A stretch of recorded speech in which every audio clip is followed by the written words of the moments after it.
Sa pagsisimulang muli ng pasukan, sari-sari ang paalala ng Department of Education sa mga guro, administrative offices at may-ari ng mga paaralan.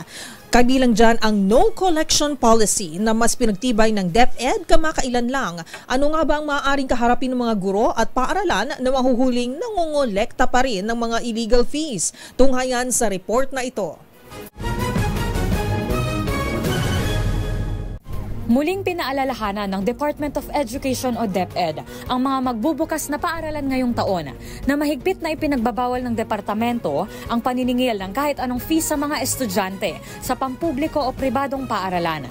Sa inilabas na memorandum ng DepEd, iginiit nito ang no collection policy na hindi nagpapahintulot ng pagbebenta ng mga ticket, pagbabayad para sa mga proyekto at anumang koleksyon maliban sa mga membership fee ng Red Cross, Boy Scout at Girl Scout of the Philippines.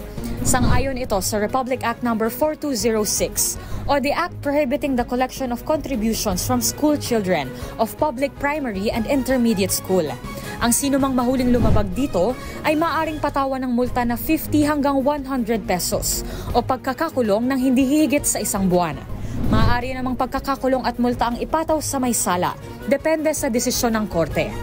Nakasaad din sa Section 6 ng Republic Act No. 7836 na nararapat sumunod at umangkop ang mga guro sa Code of Ethics for Professional Teachers na nagsasabi na ipinagbabawal ang ganitong practice, partikular sa Section 5 ng nasabing batas.